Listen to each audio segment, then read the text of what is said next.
All right, welcome, folks. Welcome, welcome. So, lots to talk about today. Thanks for being on with us and joining us. There certainly is plenty to discuss. We've got people logging in and joining us. We're streaming on a couple of social media platforms. So, if you're watching from X or Facebook or YouTube, welcome, welcome. I'm going to try to keep an eye on that chat as well as this chat, and we will dive in on it. But there's a lot to talk about. I'm excited to discuss. This is something that is very little talked about. In fact, it's talked about too little. So we're going to discuss how to take profit, how to make money from our trades. And for those that stay until the end, we are going to talk about um, an indicator that I use on a regular basis, and I'm going to give it to attendees of the webinar, both on social and in Zoom. I'll give it to the attendees, and I'm going to spend a couple of minutes showing everybody how this works and how we use it. So feel free. Everybody should see a chat area. So feel free to click on chat areas. Obviously, those are a little more visible on some of the social platforms. So find it in X, find it in Zoom, find it on YouTube, find all the spots to ask your questions, make comments, so on and so forth. And we'll go from there. But thanks everybody for joining us. We're going to talk about the hardest decision in investing. And it is selling. It is selling. Too often we do something we shouldn't do, which is we think that buying the dip and buying anything is the most important thing that we can do, when in reality, that's not the most important thing that we can do. It's an important part of trading, but certainly one of the most important things we can do is get out of positions the right way, take profit and or losses and limit downside exposure that can seemingly be endless. And so we want to make sure that we understand how that works. Far too often in trading, we go on gut, we go on emotion, we go on fear, we go on whatever we feel like. If you had too much spicy food, maybe you're going to do something that you weren't planning on. So we want to make sure that this is rule-based, that everyone's kind of following a protocol and not just doing something on a whim. So that's what we're going to cover today. So I look forward to your comments, questions, thoughts, and so on. Let's get rolling. Okay, so I'm Jared Johnson. Happy to be with you. I'm a hedge fund manager. I currently manage an actual hedge fund with lots of outside investors, and it's a great time. But I've always loved working with the retail crowd, and I do as much as I legally can. We do have some restrictions in the hedge fund space about what I can talk about and what I can share and so on. And I do push the limits a little bit there because I want to share and talk about as much as I can. But this one, we're not making trade recommendations. We're making profit-taking recommendations, and I think I'm safe there, right? I'm safe to say, here's some rules for how we take profit. So if you have not gotten the the exit checklist, you can find that by going to jaredjohnson.co/exit checklist. Just put your name and your email in there, and I will send you that exit checklist immediately. And it's an important one because it is 7 rules that I use on a regular basis to determine when it's time to start taking some profit and getting out of some trades. So just head over to jaredjohnson.co/exit checklist. Name and email, we'll send that right to you. It's free, there's no obligation on anything. So just give that a look. But in the exit checklist, there's 7 items, and I'm going to focus on 3 of the 7 today. And we're going to talk about how I use those, how they work for me, and in my trading process. So let's get right down to it. First of all, like we talked about, selling does not get enough attention, and it should. Everybody talks about buying. Everybody talks about getting in at the lowest possible price. I was the one that bought 2 cents from the low on Tesla or whatever I was getting into. Nobody talks about where they exit. And because there is some shame around it, right? I got in a stock at $50, I got out at $55 and it ran up to $300, right? We've all been there. Or I got into a stock at $50, it ran up to $300 and it ran back down and I got out at $50. Oh my gosh, that's the worst. Or even worse, I got into a stock at $300 and it ran down to $50. So these are all failures to sell properly. You can pick a great stock and still lose money if you don't know how to sell, if you don't know how to take profits. So we're going to talk about that and why that is so important.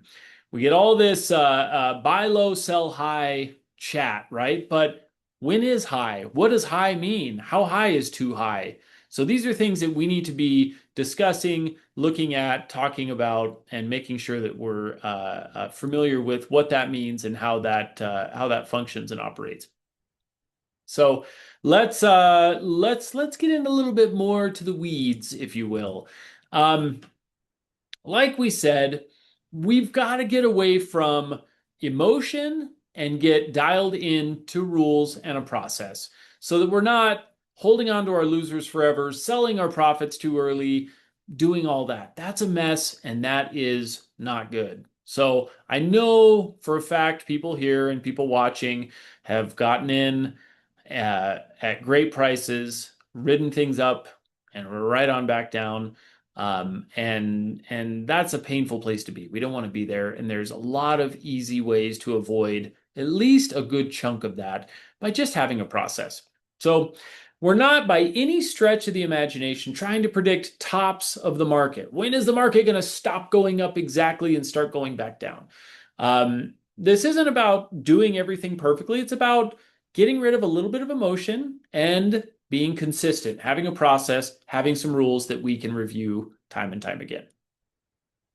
So, and again, this isn't just a list of rules. This is framework that we use and really want to look into. And this is kind of the tip of the iceberg. I'm going to do a bit of a webinar series over the next probably 4 to 6 weeks. We'll do multiple webinars, and we're going to talk about how we really do all this and the best way that we can incorporate some of the tools that we're going to use to make this as good as possible. So like I said, we're going to talk about, if you have not downloaded, if you have not received a copy of the exit checklist, you're going to want to get that, because we're going to talk about rule number 1, rule number 3, and rule number 5. There's 7 of them, but I want to focus on these 3 right now, obviously for the sake of time, but also because I think these are super important. So in the first rule of the exit checklist, we talk about the fact that the thesis broke. Now, what does that mean? What does it mean when the thesis broke? Let's discuss that a bit. The thesis broke means whatever reason I got into this trade no longer is a valid reason, right? If we get into a trade, for example, let's just say you're trading, I don't know, a biotech stock, right? You're really stoked about a biotech stock, and we find out that part of the reason that we're so excited about this biotech stock is because they're trying to get a patent passed so that they can make a certain medication and so on and so forth. And so we get in because it looks really optimistic, like it's going to pass. This is just an example. And then the patent is shut down. The FDA rules against it, whatever. The reason we got into that trade is no longer valid, right? It's no longer part of the idea that we are now chasing. So we want to look for when we see price starting to fall, when we see things starting to go down. That is not the end all be all. We're not saying, hey, price is dipping, so I'm closing out and I'm taking profit. What we do is we say, okay, price going down is something we watch, but what we are really looking for is, has the business changed? Has the regulation changed? Has the industry changed, right? Has something lost its competitive edge? Here's some examples of that. Is anybody familiar with these charts? Nike, Peloton, Zoom. We have some people on Zoom. Teladoc. Anybody know Teladoc? That's a ticker T-Doc. Um, and in fact, I'm going to, because I'm just a trader at heart, I am going to show my screen, the whole screen, and not just my presentation here, because I think it's so valid. If you look at some of these stocks, look at Zoom, for example. Zoom is always an interesting one to look at. Zoom, we're using it right now. We're on it. What happened here, right? What happened here? We saw Zoom made this massive run up, and of course, this is 2020, and there was reason to believe that everything might be happening on Zoom, right? That we may live in a Zoom world, and these guys might be the most well positioned for it. And what happens? Their stock goes from 70, $80 all the way up in the hundreds, right? Their stock went up to almost $600 a share. Everybody was saying Zoom is the stock. And what happened? The world went back to normal.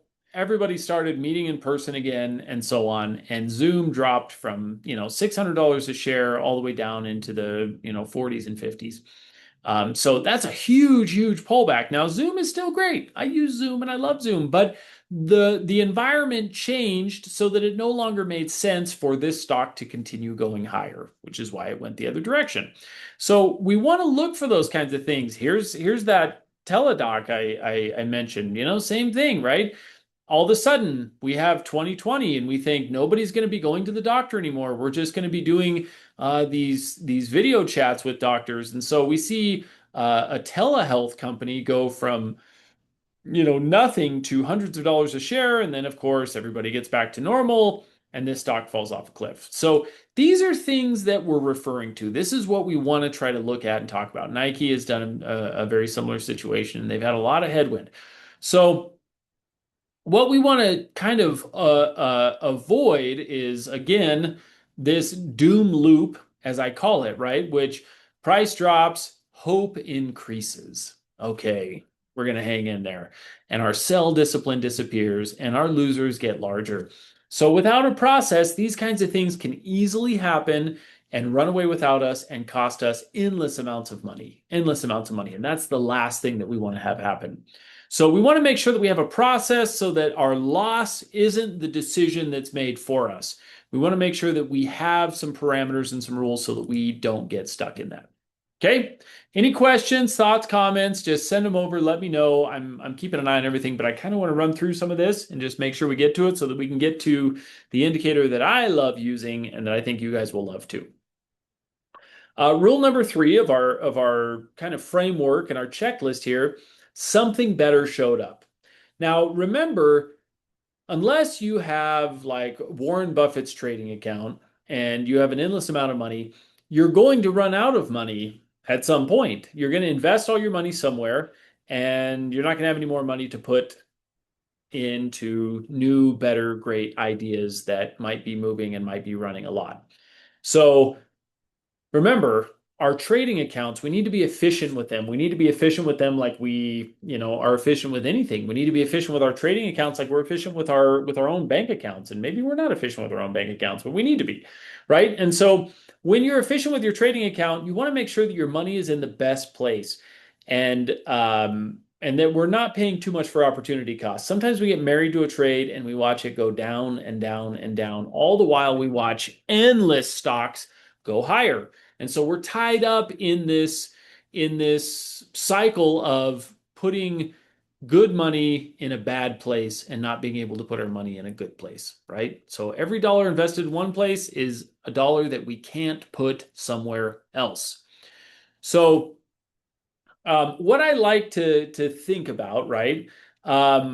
We've got a couple of scenarios when a better idea shows up, when there's something that you think you might want to do. What are we going to do? We have position A, the winner you already own. We're comfortable, we're familiar. Position B, a new idea with higher conviction and better odds. What do we do, right? It's it's not really what is the best idea. It's how can our dollar go the furthest, right? How can our money go the furthest? If you're sitting in, I see this constantly, by the way. I see people that, um, I mean, I don't mean to scratch a wound here for anybody, but I see people in the crypto space, right, holding on to Bitcoin that's I don't even know how much down Bitcoin is, 50, 60, 70% off its highs at this point. I mean, we can go and look at that. Um, Bitcoin traders, oh, maybe we're only 50% off the highs. Yeah, we're exactly 50% off current highs. And so what we see with this kind of thing is we see that people start saying, well, I love Bitcoin because it stands for something, which I'm all good for. That's great. Buy Bitcoin, hold Bitcoin stands for something. But we're investors and we're trying to make money. So if we're sitting in something that is burning our dollars, that's where conviction can be very dangerous, especially when it turns into hope. And what do we always say about hope in trading? It's not a strategy. It's not a strategy. So instead of saying, should I sell?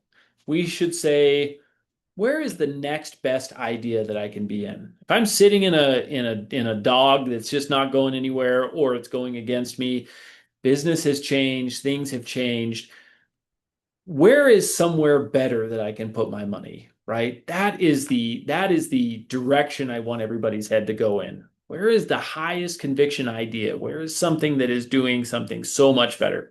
And like I said, at the end of this webinar, I'm going to talk about this indicator that I use that will simplify a lot of this. I want to give you the framework that we're looking at and the framework that I use to create my indicator, and it's just going to be a signal to kind of start to let us know here's something we need to be looking at.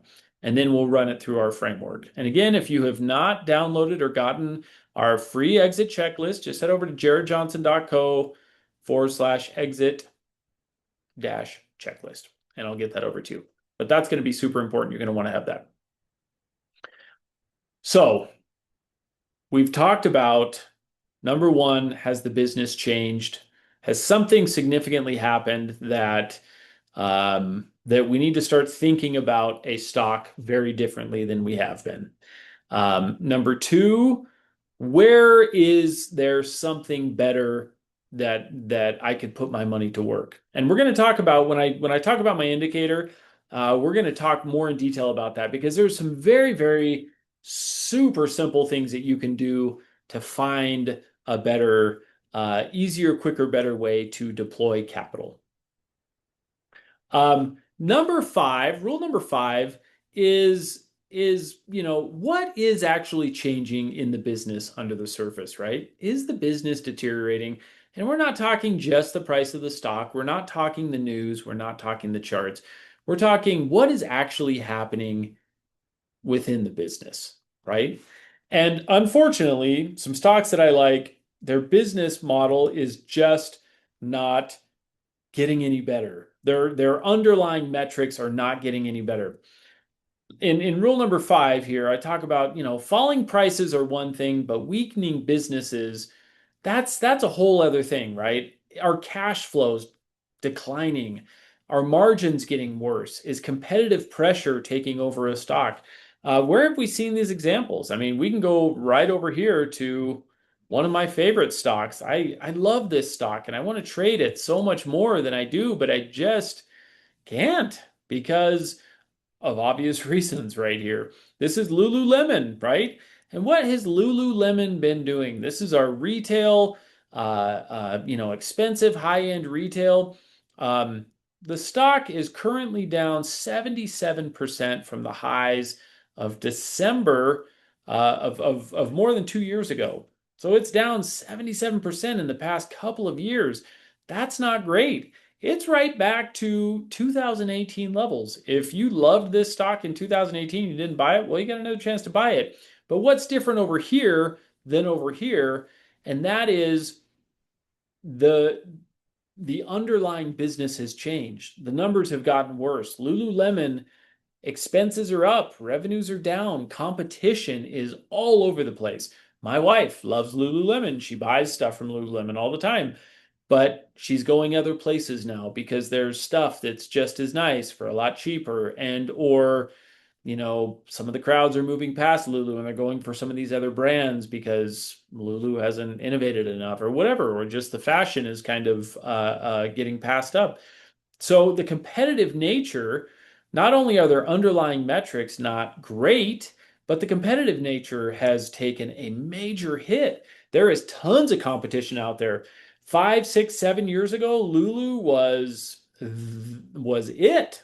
That was the company for athletic wear, certainly for women. And then they really went into the men's market and they were crushing it.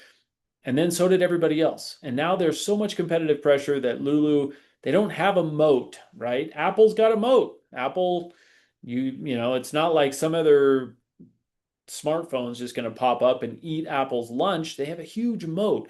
Lulu did not have a huge moat. And so we want to know about these things, and we want to keep an eye on when there are significant changes to the underlying business. So there are 7 rules. I'm going to say this again. If you haven't gone to download this, go and do it, because there's 7 rules that walk you through what it means when when things change, right? When a company not just has a lower price, but when big changes happen. Did the thesis break? Did the whole idea that I got into the trade, has that changed?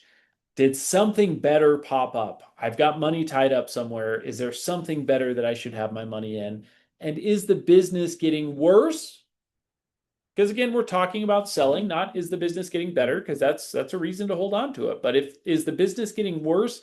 Are their numbers getting worse? How is the market reacting to earnings? Was there a positive earnings report and the stock goes down?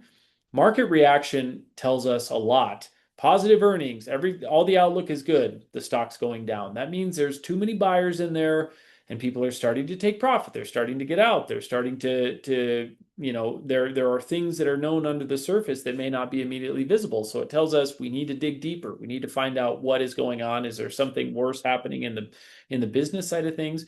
So these are 3 of 7 rules that I kind of have in my framework that help me decide, okay, do I want to hang on to this stock forever, or is there something better I want to get into? Look at some of these stocks. Let's talk about some high flying stocks that have had a lot of movement and they've been in the news quite a bit. Palantir, any Palantir traders out there? We got Palantir. This one has been on the radar of many for a long time. Palantir hit its high in November 2025. I owned Palantir while it was hitting this high, and I closed out of Palantir around this area as well. And Palantir's down almost 40%. They took a dip of almost 50%. That's half. If you bought Palantir, wherever you bought it, you took a 50% drawdown just sitting in this because you have high conviction. You have conviction that everything's going to be okay.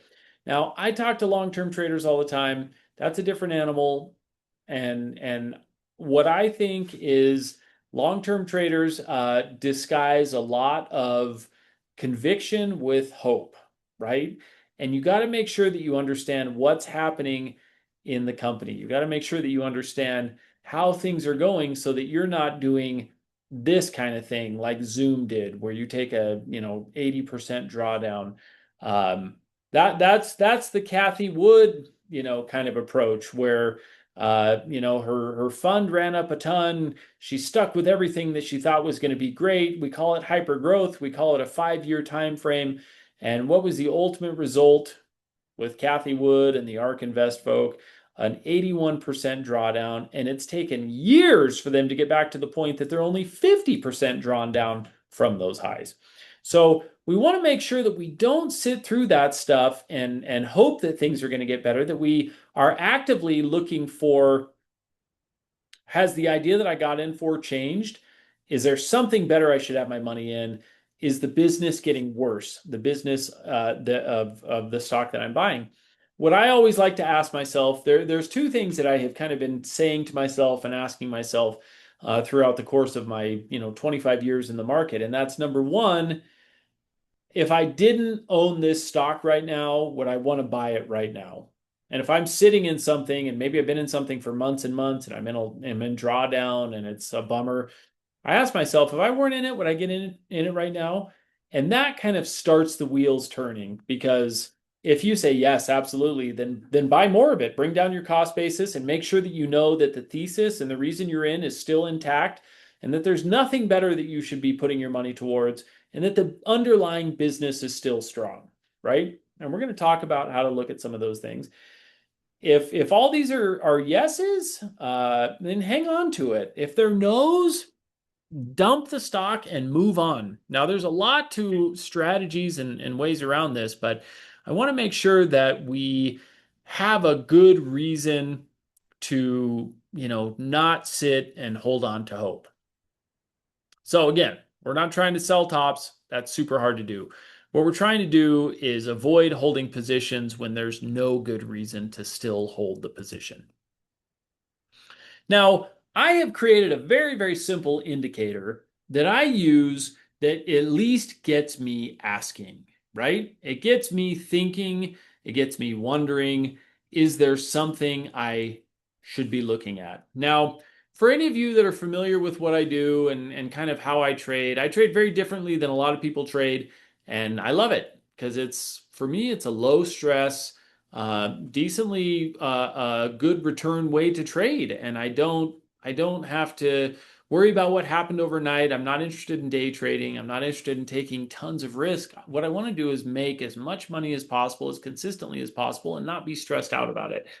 And that's where this whole idea of how do I sell my winners the right way kind of came about. I actually read a study recently that like 2,000 money managers were polled. Now, money managers, hedge fund managers, pension fund managers, and so on were polled, and they said, what is your process of selling? How do you get out of your positions? And they all said, we have no process for selling. Nobody had a process for selling. They said, we have very strict criteria on when to buy, how to buy. And the only example of anything somebody had on selling was just in rebalancing their account. If their position got too big where it was, becoming whatever was outside of their parameters, 20-30% of their whole entire account, they would sell some of it to get those percentages back to where they needed to be. But nobody had a process for this is how we take profit, because we all think long term the stock market goes up and will go up forever, so we should never get out of anything that we buy. And that's not true. We need to find a way to exit positions in profit and be able to redeploy that money somewhere else and continue the process. We're not here to buy and hold. I hear a lot of short-term traders say, I'm short-term trading except for on these several positions that I've been holding for a year, and half of them are in drawdown and half of them are barely in profit and whatever. So we don't want to do that. We don't want to do that. What we do want to do, whoops, hold on here. I'm getting all ahead of myself. What we do want to do is just have a steady process for how we get out of these things. So I want to hear all your questions and comments. I see some of them coming through, and I'm going to be commenting on this here. What we want to do is we want to make sure that we at least have an easy way to start looking at some of this stuff. Now, this indicator that I created, this is what it looks like if you have TradingView. And for those that are live, I will post this and give you access to this indicator for free. It's a super cool indicator, and I think you're going to love it. And this is how it works. We've talked about all the underlying reasons that a stock might start going down, but what about just something is getting extended? Something is getting overcooked. Let's look at Micron, for example.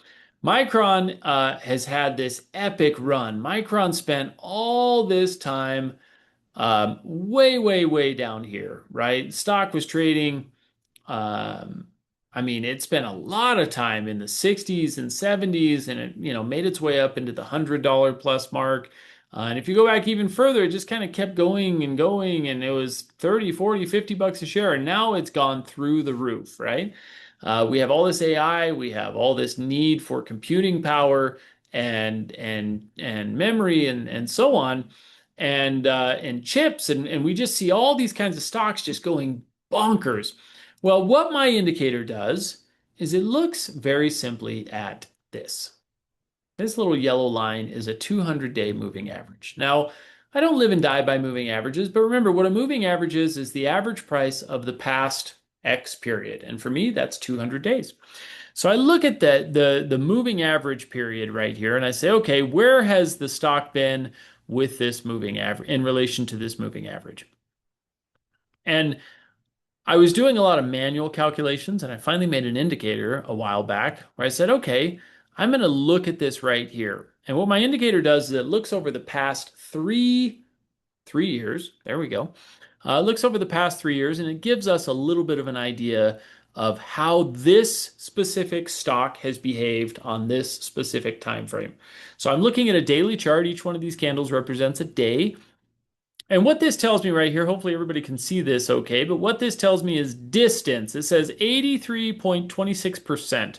Now, what that means is the stock is currently 83% above the 200 period moving average. So 83% above, you can see that right there. There's my 83%. Yellow line, 200 moving average, stock price 83% above. Okay, well, why do I care about that? Well, I care about that because over the past 3 years, the biggest move that this has made is 165% above the moving average. So I think to myself, okay, if I am super excited about Micron and I think this is running great, then I want to know, what are the characteristics of this stock and what are the characteristics of this company? And if I look here and I say, okay, the biggest move has been 165% above, we're only about half that at 83% above. What did that look like? And I can get my little percent tool over here on TradingView and I can say, okay, here's a big move. How far was that? Oh, how interesting. That was 166%. That was one of the biggest moves that the stock has made above the moving average. And if I go over here and I say, okay, what was this next one?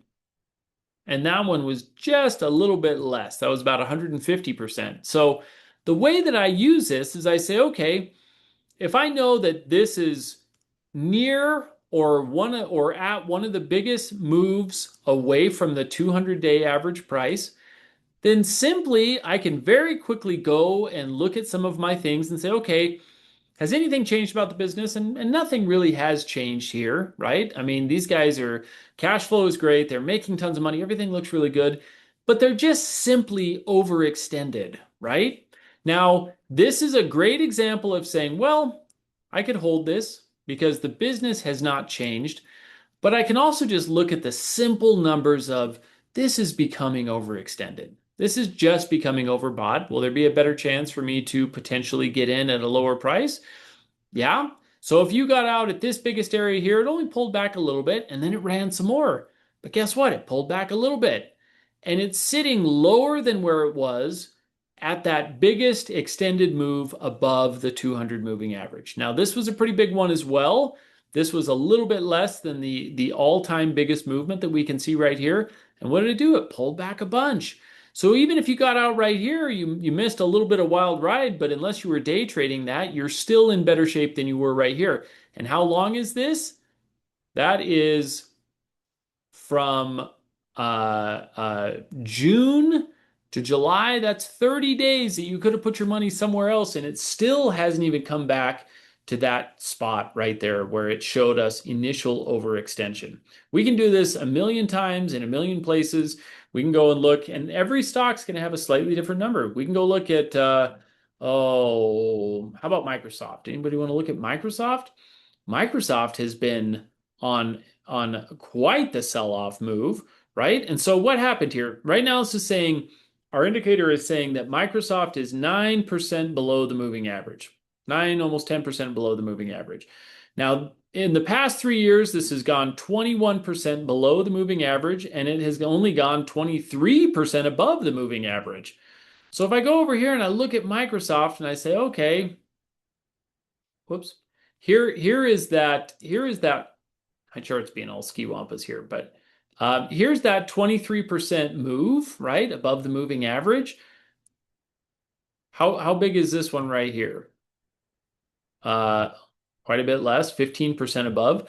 But when we know that the biggest move away is about 20, 23, almost 24%, and we see something that's 15, 16, 17% above the moving average, we're starting to say, hey, do we need to look at anything? Has anything changed? Is money flowing out of this thing? Has the business changed? Has interest changed? And so on. And this gives us early warning signs to start saying, hey, it might be time to get out and put our money somewhere else. It might be time for us to say, there's somewhere else we can put our money because this is at an overextended spot. Let's look at Nvidia. Why don't we have a little peek at Nvidia? Past 3 years, Nvidia has made moves about 82% above the moving average, a little less volatile. And so if I look at this last most recent move, that one was only about 30%. And I can go back and I can kind of measure all these, right? And say, okay, there's an 80 there's that 83% move right there, right? 83%. When it hit that all-time high, it took months and months before Nvidia ever even took that out again. That 83% move was June of 2024, and it didn't break above that until July of 2025. That's a year of your money doing absolutely nothing. Are there other stocks that moved a lot during a year? Absolutely. And so this indicator is something that is a very, very easy way for us to say, okay, is there something else that I should be looking at? Is there something else that I should be putting my money into and looking to capitalize on? So that's what our high and low means. High means moves above the 200 moving average, and lows means moves below the 200 moving average. And then our 3-year rank, right? Says that 14% of the moves have run this far or less. And so there's plenty of room for this thing to go up. It's only 7% above the moving average, and it has very easily run 70, 80% above that moving average. So at least we know we're not overextended in that way. Now, this is not a buy signal. This is a sell signal. So if you're holding on to this and you think that the business is good and that everything still meets your criteria, this is certainly not telling us that this is oversold, or excuse me, overbought, and that it's time to sell. But this is a very quick, very easy way to use this indicator. And you can look at any stock. I mean, just think of any stock you want to look at. What's a stock that's just been absolutely killing it? We already looked at Micron and SD. I always forget this one, SanDisk. There we go. Let's look at SanDisk. This looks very, very similar to Micron. Problem with this right here, you can see that my 3-year rank. This stock they spun off only just about a year and a half ago, so we don't have 3 full years of history on here. So the indicator is not going to work super well for that. But you can see how this works. Look at Tesla. Tesla's a great example.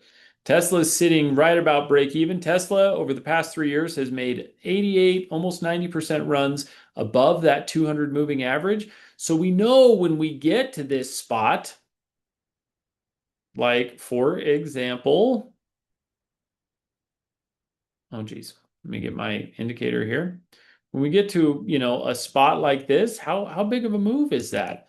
That's that 80% move, right? And that tells us, hey, might be time to get out. Look at some of these moves right here. Just looking at some of these guys, 40, 50%, we can see that Tesla has very much struggled to pick up any kind of momentum. So it can't even get close to some of those extreme movements that it's done in the last little while. Now, if you're holding Tesla and you think that there's a lot of conviction and that the underlying business hasn't changed, you know that this isn't, at least very technically speaking, overbought. So it's something that you could potentially hold on to if it meets your criteria. So I want to make sure that everybody has access to this indicator. And for those that are live with us today, you can find the indicator at jaredjohnson.co/indicator. Pretty simple, pretty straightforward. You need TradingView. If you're not familiar with TradingView, that could be a little bit complicated, but you need some TradingView. And so when you get this indicator going, you're going to go to jaredjohnson.co/indicator. This is a short video that shows you how to use the indicator. And then you just click on Get Indicator. And when you do, it's going to pull up this screen right here. It's a trading view kind of chart and so on. You're just going to click on Use on Chart, and that'll put the indicator right on your chart, just like this one. And the thing that I love about this is when I look at this indicator, you can look at individual stocks, but you can also look at like the S&P, right? How many times are we hearing people say, "Oh, the S&P is overextended and it's getting ready to drop," and all that? Yeah, that is maybe that's true. And we can look right here and we can say, okay, right now S&P, there we go, is barely 8%, a little over 8% above the 200 moving average, which we see right here. And we see over the last 3 years, S&P's only ever gotten about 12, 13% above the moving average. So if you're just, a buy and hold kind of a person, you're going to start getting a little bit curious once this hits 12, 13% above the moving average. Now, the great thing about this indicator is you can use it on the weekly chart as well. And so now on the weekly chart, it's saying, okay, over the past 3 years, this has gone about 40% above the 200 moving average. And right now, where are we? 32%. So very specifically, about 39.5% above the 200 moving average. And you can see right there, I'm just verifying this. It's about 32% above the moving average. So in a longer term window, that's looking a little tiny bit extended, little tiny bit extended. And so we just start saying, hey, do we need to be looking at protecting our positions? Do we need to be looking at, maybe selling calls, right? Writing covered calls. Do we need to be looking at thinning some of our positions? Maybe we own a bunch of stuff and we see the S&P way up there. Maybe we want to sell a little bit and take a little bit of profit. So I love using this on the daily chart and on the weekly chart just as a tool to help me get out, because then that gives me plenty of reason to run and dig a little bit deeper into my process, where I say, okay, is it time to sell? Is it time to kind of, have a little bit of a deeper dive into what the market might actually be doing? So I hope that is helpful. Thank you for attending the webinar with us, and I hope that's useful information that will help you make better decisions, find better stocks to trade, and find better times to get out. And again, dial in, jump on this indicator, give it a look. I think you're going to find this super helpful and super useful. And if you have any questions on how to use it, don't hesitate. Shoot us an email at support@jaredjohnson.co.